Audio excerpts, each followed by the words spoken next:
Wouldn't it be nice if you had tons of free traffic coming to your website every single month that really developed your business, got you more attention, and got you clients every single week and every single month? Well, this week I'm going to show you a business that is really running on organic search activity, using SEO and using Google kind of as a partner to get more people to her website, really building up her business and turning them into clients consistently. So stay tuned as we hop into this week's funnel. Before we jump in, I'm Czekanski. I'm a funnel strategist and marketing expert who primarily works with 7- and 8-figure coaches to really automate their marketing so they can take their time and energy and put it in the right places instead of having to do live webinars each week or having to write their daily email to their audience as well. So each week I'm breaking down a sales funnel that really catches my attention. Some of them are current clients of mine.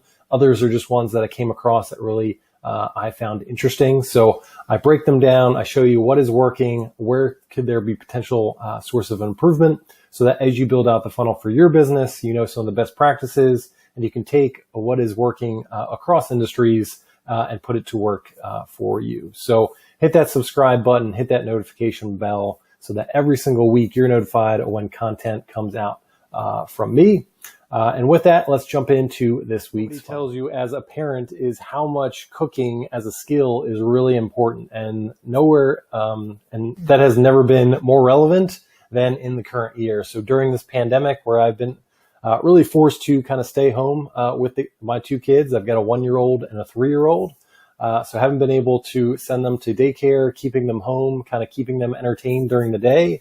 One of the key things is one of them is always hungry. So I'm always near the stove, near the oven, kind of cooking something up and trying to keep them happy. They are the 2 biggest food critics there are out there. So my 3-year-old daughter, will, if it's not good enough, she will more than likely throw it on the floor. If it doesn't have enough cheese on top, that's one of her primary concerns as well. But kind of cooking, as a parent, kind of being able to, cook your kids, obviously healthy foods, but also stuff that they really enjoy is really important. And, it's something that I wish I knew, going back to high school. I probably would have paid attention in cooking class a little bit more. But over time, I've tried to get those resources that have, allowed me to, get the right meals in front of my kids. I'm kind of a one that does a lot of healthy eating, and I'm trying to pass that on to my kids as well. But you always need that kind of plethora of ideas because, a lot of my,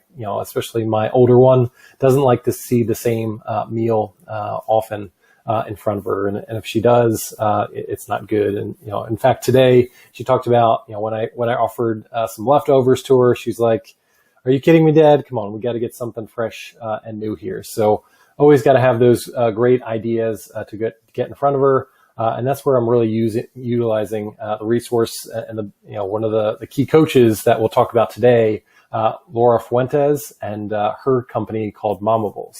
We'll kind of go through her business and kind of show you how she's using really SEO and kind of organic search to get more and more people to her website, along with other areas where she really knows her audience really well. There's really moms that she's really targeted on. So using things like Pinterest, where audience really spends a lot of time, putting out great things to, again, get more and more people to her website. And when they do get to her website, she's got a long list of kind of those lead magnets for people to opt in, get them onto her email list and start building that relationship. And then she's got a long list of offers that, either continuity or one-time offers where she can help them out, kind of build that relationship and move them along in terms of being clients, and obviously that lifetime value that she gets from each client as well. So let's jump in to her marketing this week. So I guess the one thing to kind of mention is she kind of has 2 businesses. So she has Laura Fuentes, which is kind of her business where she really talks to mom, talking about how these moms can eat a little bit healthier. Obviously, when you're cooking for your family, as a mom, you're not always eating the same thing, in terms of, you might not want to, be eating those same meals. You might want something a little bit different than what your little kids might be eating or something like that. So she really kind of focuses and segments her business, based upon that. So she's really talking on one side with Momables for those moms that really want to focus on, putting the right foods in front of their kids, things that don't have a lot of sugar, that's not processed. And then on the other side, she has this business where she's really talking mom to mom, talking about kind of lowering their stress, kind of eating a little bit healthier for foods that really make sense for them, everything from snacks to individual meals, to exercises they can do, to mental health as well. So I kind of, if you look at kind of the two businesses, she has a different perspective and a different point of view as she looks at it, but obviously the same audience. She just kind of has that different purpose, and she's kind of broken it out very differently. So I thought that was really, key for, again, she's helping out the same audience, but, she wants to kind of segment that audience so she knows exactly what they're looking for, what specific audience, advice do they want? Are they a little bit more focused on their family and kind of the kids' meals, or are they really a little bit more focused on themselves as they go along and trying to lose weight or get in better shape or just eat a little bit healthier as well, and really kind of catering those meals and suggestions to the specific audience and kind of their purpose for how they're going out there. So today I'm going to focus on kind of the Momables business, which is kind of a bigger business for her, has a broader audience, and we'll kind of walk you through how she's getting that organic search activity to her website, how she's taking advantage of that and kind of turning them into customers pretty quickly. So let's jump in and kind of show you what she's doing. Start by showing you what the SimilarWeb web page looks like for her business. So SimilarWeb is one of those that can just show you, if you look at a specific website, what is some of the traffic that's coming through? What are the sources? How are people finding that website? Really interesting tool, especially for some of those websites that get a little bit more traffic.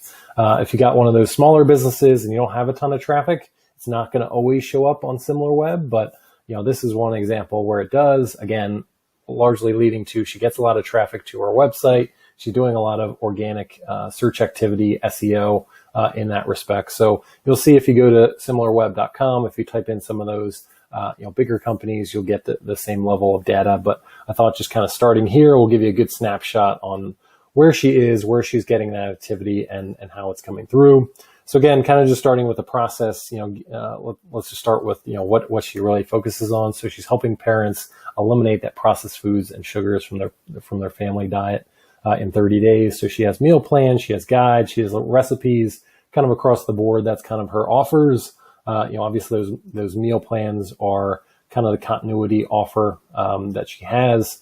Those are how you're paying a monthly fee every single month. And, and from looking at her offers, that's where I believe she's kind of pushing people towards, so she can kind of develop that longer term relationship, get more ideas in front of them. But, she has plenty of other guides and recipes that are more one time that are, again, kind of leading people to more of those monthly meal plan type of activity.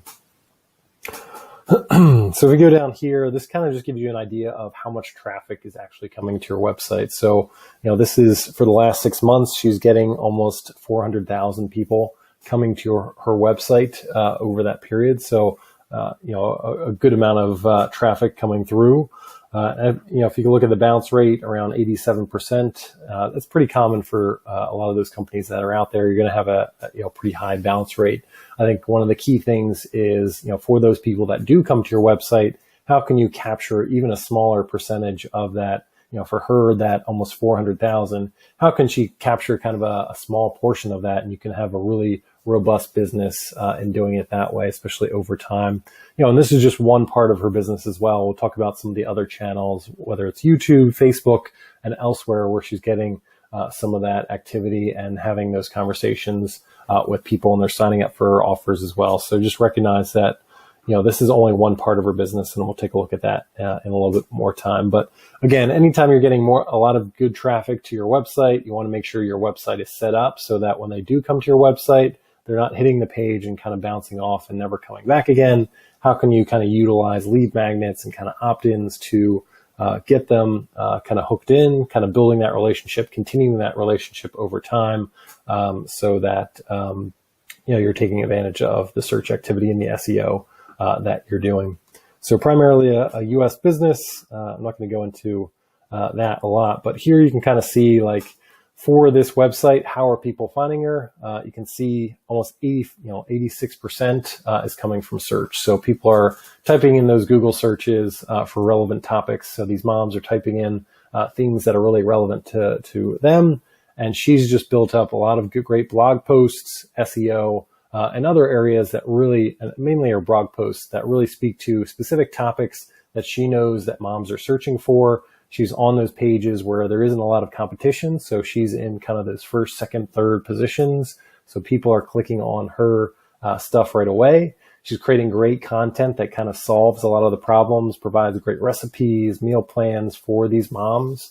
So it's one of those that Google really wants to recommend her. She's kind of established her authority. So Google, again, is going to put her more on that page one and put her in those top positions because she kind of proved over time, for over a longer period of time, that she really knows what she's talking about. She's providing great resources. She's kind of answering kind of the questions that moms are kind of typing into that search bar with great content elsewhere. You can see otherwise, it's like social. She's doing a little bit more of that. Again, putting out some great content on Facebook, on YouTube, elsewhere, but it's a small portion of her audience.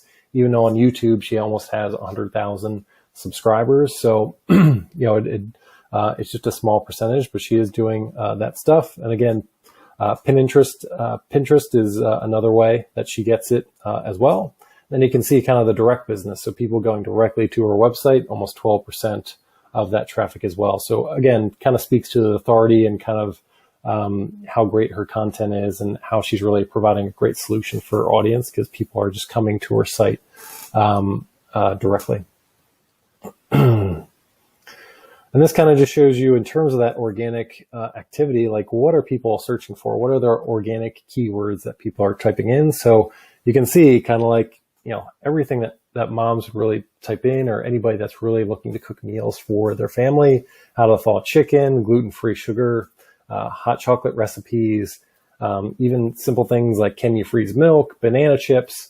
So what she's doing is putting blog posts on her website that really key into some of these keywords, what people are really searching for. And how do you kind of find that out is, there's plenty of tools that are out there. So Google actually has a keyword a tool that you can go into and find out like, okay, in these specific keywords, how much activity is out there.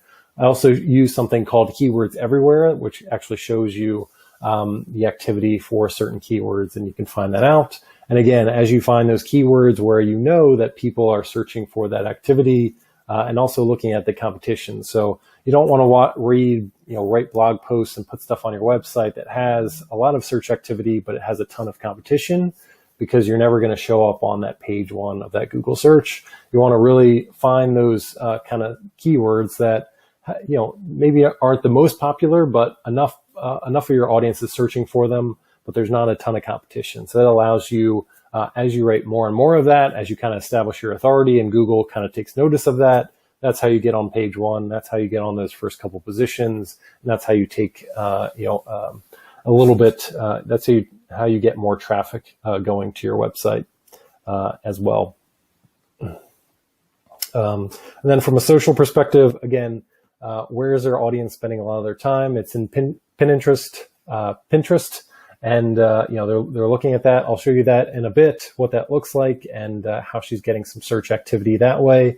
Again, can be great blog posts that she's putting up and pictures, so that's really helpful. Again, YouTube, she has a really great audience that she has out there, 100,000 people, and along with Facebook. So let's take a look at what she's doing across those channels and letting you know how she's getting that content, but also as people come to her website, how are people, opting in and building that relationship? An experience of somebody, let's say we're a mom, we're typing in something to the Google search. In this case, we'll do how to thaw chicken, just because that's the #1 search for how people are finding her. So I type that in. I'm interested in that, looking for some resources. I've got a problem. I just need some more information. I type that into the Google search. And I'm looking for the best resources. So you can see here, I've got the keywords everywhere kind of stats right here. So you can see 14,800 people a month are typing this in. So pretty robust amount of people and moms and parents and, just cooks out there are typing this in. So you can see here, there's a little bit of direction from Google in terms of what they have to do in terms of this first initial link. So she's not the first link, but she's the second link that comes through. So people are gonna, she's not in the number one position, but she's pretty close. So here we kind of go through to kind of a blog post, and she used a similar format throughout.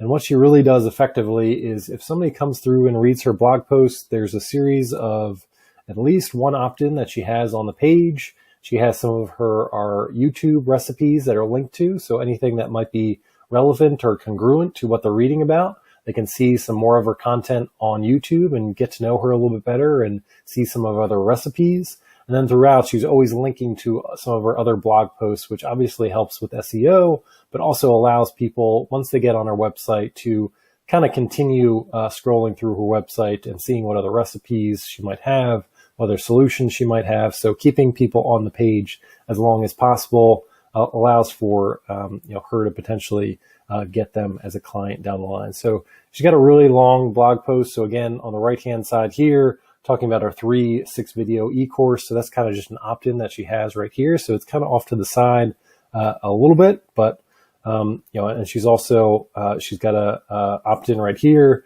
talking about her classic meal plan right there. You can see she also has, she's putting an offer right in front of them. So weekly meal plans, if they want to become a paid customer right away. Here she's got a little bit, she's got a YouTube recipe kind of linked to it. So gluten-free cinnamon rolls, she's kind of linked to it on the page. So again, as you go along in that blog post, you have multiple opportunities to, once you come to this page, either check out her stuff on YouTube, which is great for building up her channel there. You can opt in, you can become a customer right away. And she's doing that right in the very beginning. She's not waiting for that towards the end of the page because she knows that not everyone's going to read down the page. So getting those opt-ins at the top of the page, getting the offers up front, giving people multiple opportunities to see your other content is really important. And as we scroll down the page, again, she's got links to other websites as well, as you can see through that. But really, she's kind of taken the time to put together kind of step-by-step content. So it is valuable stuff. As they come here, they're going to get all their answers that they need, talking about various different scenarios. If you want to put in the microwave, if you wanted to cook frozen chicken breasts. So kind of going through those scenarios. So she's becoming that one-stop shop, and again, that allows you, by having valuable content, that signals to Google that you should be near the top. So that's very much part of the SEO, that you're not just putting out an article that has all those keywords, but you actually have the content that really solves the customer, the prospect's problems, and you really can do it that way. And really kind of connecting it to other things. So giving you thawing tips, but also connecting it to the recipes. So like, okay, you're thawing chicken, but how can you actually go out there and create a great meal out there? So she's providing suggestions as you go along. I think the other thing that I would recommend is, obviously, once you get to the end of the blog post, putting in the opt-in right here. If we scroll down a little bit further, that's where she has it kind of below the comments, but not everybody's going to go all the way down here. So maybe at the very end of the blog post, maybe just repeating that, some kind of opt-in that would allow people to stay on your website and doing it that way. But obviously, she does a really great job of building these really great, resourceful blog post that answers her prospects' questions, but along the way, giving them opportunities to click away, kind of staying on our web page, opting in, or making a purchase right away. So that's really the best way to do it. Otherwise, I'm going to show you some of the other channels. So, that's kind of how she's really getting that search activity. She just built up a lot of these blog posts over time. It's kind of that consistency and persistence, but also building out content that her audience really loves and what they're searching for. And she's at the top of a lot of different search terms to get that activity all together. So, it's really that consistency every single week, multiple times a week. She's putting content out there that her audience really likes. We're going to go through some of her social channels just to show you what that looks like. Then we'll show you what her email looks like as well as you opt in for that. What do you get sent, and how she kind of set up her offers for people to become customers. At our social channels, I just want to mention one thing in looking at our website, and this is something that I always recommend to my clients. Anytime you're building your website, is having an opt-in right in the front of the page. The first thing that a potential viewer would see is give them an opt-in, give them some type of promise, and get their email address and first name at the very least. This is a great way. Again, most traffic will come to your site and kind of bounce off and never come back again. But if you have this opt-in before they have to scroll at all, right here, she's doing it as well. So she's got her promise right here and how she could potentially help her audience, asking for their name, their email address, and that button. So again, they don't have to do any scrolling at all. They see that opt-in right away. It's the first thing they can see. She collects their email address and kind of continues that relationship, and then they can check out the rest of the website. So again, taking advantage of that organic search, especially if you're putting out blog posts, trying to take advantage of SEO. This is really important to capture people's information so that they can become repeat customers, so they visit your site again. Another great way to do this is in terms of Facebook retargeting. We'll get into that a little bit.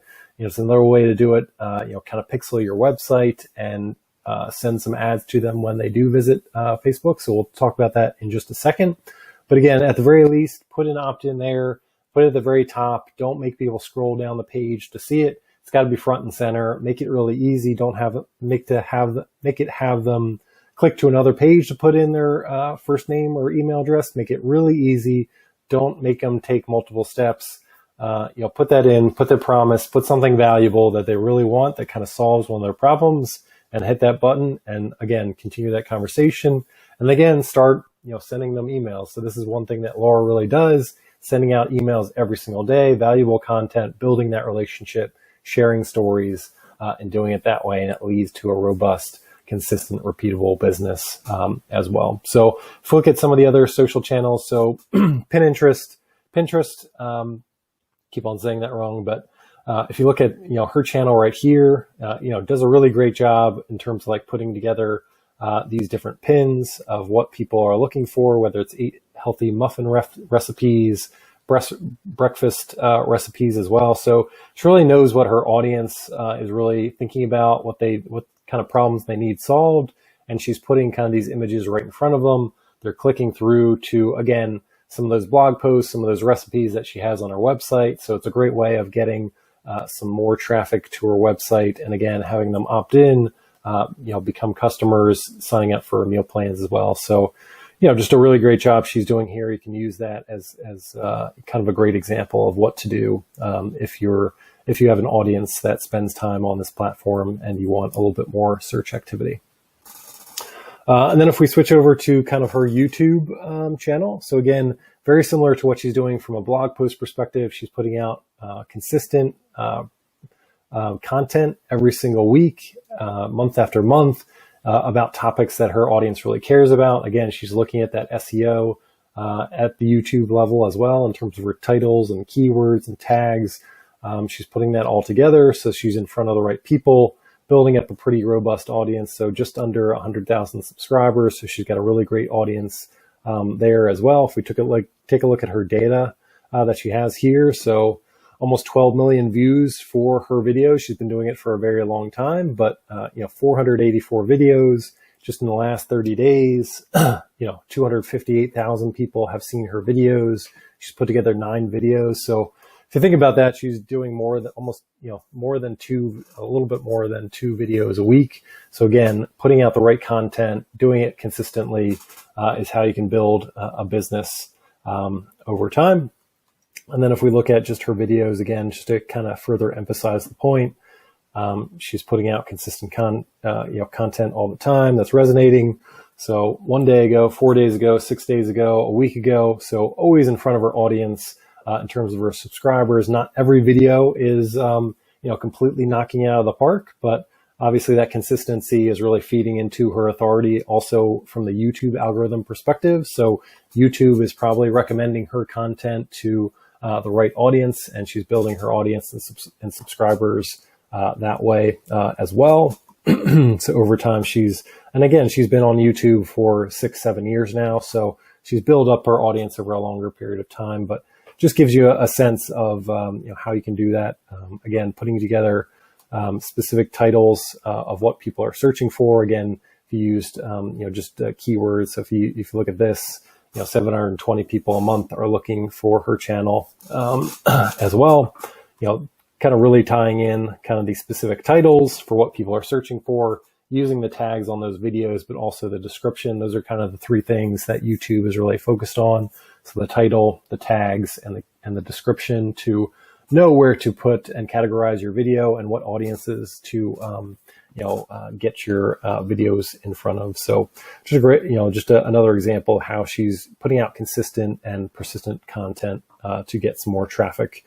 And at the end of these videos, she's obviously pointing people towards those links for people to opt in, again, kind of capturing the attention of not only these people that are searching and viewing her content, but capturing them as potential clients down the line by getting her opting into that email list as we go along. So let's take a look at the email list. It's something that obviously email, as we've gone through the funnels over the last few weeks, one of the few, kind of the persistent theme has email.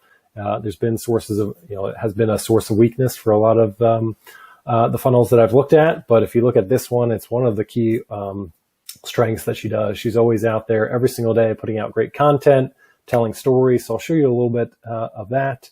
I think kind of points to her strengths. So she's getting that search activity in, getting them on the list, and really building that connection by persistently getting her name out there, building that connection with these moms and showing that she's the right resource, and obviously getting them on continuity and other offers that really make sense. So let's take a look at email, which is a really key source of strength that kind of completes the picture for the business that she's trying to build. She's not running any Facebook ads. So it might be just the case that she has an ad agency and it's not showing up on her actual company page here. But anytime you're putting out great blog posts, organic content, one of the great things you can do is do some Facebook retargeting. And what that means is anytime somebody hits your page, you can use the Facebook pixel to kind of use a cookie to identify that person. So when they do go to their Facebook page, kind of go through their news feed, you can put a specific ad right in front of them. So you can kind of take advantage of the fact that if they come to your web page, they don't opt in for something, allows you to kind of follow them around to other areas. You can do the same thing with Google. So putting Google ads from a retargeting perspective in front of them as they kind of follow them around either Google or YouTube as well. So it's a great way to kind of capture some of that search activity that you're getting. So especially if you're focused on SEO or search activity and you have really great content, using Facebook ads, but also Google retargeting to get in front of those people to kind of capture them, kind of hitting those touch points. So again, the average touch point that you need for a prospect to become a client typically is in that 5 to 7 range. So if you can kind of get in front of them multiple times and build that relationship and get to the point where you can really convince them that you can solve the problem that they have and you have the best possible solution, that's a great way to do it. So taking advantage of that. Also, when you have great organic content, you can use Facebook ads. You can spend $1 a day to kind of expand your audience a little bit more. It allows you to kind of get outside kind of your current followers on Facebook to spend a little bit of money to get in front of some other, in her case, some more moms to get them into her community, see some more of her content and turn them into customers. Again, spending $1 a day is something that in my mind is a really great return on investment if you can do it correctly, especially when you have a lot of great organic content that really hits on some of the problem points and pain points that some of these moms have. So, something to keep in mind. I noticed, again, she could be doing it through some of her ad agencies, and it's just not showing up on this page, but just something to mention before we get into her emails. And just to prove that I was a customer of hers. So you can see down here at the bottom, back here in 2019, I needed some more recipes to kind of cook for my family. So I bought a recipe book from her. So that was kind of the start of my relationship and kind of checking out her marketing, but also following her along. But you can kind of see as we go along here, she, very similar to kind of her blog post activity. She's out there, you can see almost every single day in posting emails to you. So you can see, it's a mix of, recipes that she's got out there, but also tips in terms of packing your school lunches. What else does she have in here? If I look a little bit further up. Do you feel the same pain? So kind of connecting to you as a potential mom or a parent in that way. simple Thanksgiving in terms of a meal plan, so making it really relevant to what's going on in that current moment, how to teach your kids how to cook over the holidays. So just providing a variety of different content that is a mix of kind of personal stories, but also tips on how to make, those certain problems that you're going on right now, but also recipes, which is kind of her key specialty, putting the right food on your table that your kids will love, but is actually very healthy. If we go back to kind of her just initial email and kind of go through that a little bit. So again, this is kind of her initial opt-in. She gives you kind of a pantry list of, kind of all the staples that you need to start cooking the right meals for your family in a very healthy way, how to get rid of those processed foods and sugars. So she's got an opt-in coming in right here. Again, she introduces herself. She's a mom to 3, and she's the founder of Momables. She gets into her story a little bit. So she talks about how she was 30 pounds overweight, how she gained those pounds, but eventually, ate a little bit better and turned it around. And then kind of getting into that. So, the only suggestion here is kind of to separate it out a little bit. So she can introduce herself a little bit, but I would have kind of a separate email that gets into her story, and she might have that in preceding emails as well. As like, let's dive into your story a little bit more so people actually know who is sending those emails. How can we connect with you as a parent and a mom, and maybe somebody that's looking to lose weight or take some of that processed foods out of their diet as well. The other things that she could put in there, kind of success stories and things like that before she gets into some of those tips. The other thing that I recommend is put an offer. She did that in kind of her blog post, is always putting an offer right in front of, the potential prospect. Here at the bottom, it could be in the PS or something else. Great opportunity to send them to a link to one of her meal plans or one of her recipe books. She has a long list of offers. So don't be afraid, especially in this first email. Think about when somebody opts into your email list, that could be the very height of their motivation. That's where they want to solve their problem the most. So let's take advantage of that time and attention and capture it and move them along and put an offer right in front of them. Don't make them search for how you could help them. If they're motivated, if they want to work with you, then they're kind of showing that by opting into your email list. So let's put in an offer right away so they can become a client right away. Let's not wait for the second, third, fourth email, because again, they might not read that. It might go into the spam folder, whatever it is, as well. The other thing I like to do is ask them a question. Get them to reply to your email. Why is that really important? Because it helps with email deliverability. So anytime that somebody replies to your email, it kind of signals to one of the email service providers, either Google, Yahoo, or Microsoft, whatever email account that you do have. It signals to them like this person that's sending these emails is not sending spam. So if you're replying to that email, your email, then that signals to them like, okay, this probably should be in the primary folder. They should probably get delivered this most often. So again, try in that first email to put an offer in front of them. Try and get them to reply to the email, but also kind of introduce what are they going to see in the rest of the week? What are those emails that you're going to send? How can we try and get that anticipation going where they can start to look out for your emails? Like, what else are they going to see? Kind of ramp up that curiosity so they start to follow your stuff a little bit more often. So that's really important in terms of that first one. But you can see just in terms of her emails, putting out a lot of great, various different, diverse amount of content. She's doing it on a persistent basis. So she's in your inbox every single day. She's building that connection, building that relationship. You're getting in the habit of clicking on her emails, reading through her stuff, probably putting her stuff into action right away. So that really leads to that, consistent relationship with her. So she's kind of doing it across the board, not only in terms of her blog content that has a lot of great SEO, that's putting her to the top of the Google rankings, but in kind of capturing that web activity on her website, in the opt-ins, she's doing the same thing from an email perspective, sending people, to various specific blog posts that she might have, but also sharing stories so they have that relationship built as well. So really important as we go through, kind of an interesting funnel that we went through. It takes some time to build up a lot of this content, so you're not going to get to the top of the Google search rankings right away. But if you can kind of get in those rankings where your audience is searching for them, where there's not a ton of competition, where you can get on page one pretty quickly, that's where you can start getting traffic to your website and taking advantage of that. And again, make sure your website is set up so that when people do come to your website, you have that opt-in at the top of the page so they can get into your email list, and then make sure that you're emailing your list in kind of a way that builds that connection, doing that on a consistent basis. If you can do it every single day, that's great. But at least once a week is what you should be doing as you go through. So, let me know in the comments what you think of the strategy that Laura is doing in terms of that organic search and SEO strategy. Is it something that you would implement in your business and putting out content? Is it something that you're doing already? What did you see that really stuck out to you? Let me know in the comments, and I'll take a look and obviously respond as much as I can. Again, hit that subscribe button and hit that notification bell so you can see the funnel breakdowns and get notified every time I come out with them every single week. And with that, I will see you next week. And if you want even further tips on how to improve your funnel or how to improve your marketing, go to my website at mindsetcopy.com. Thanks.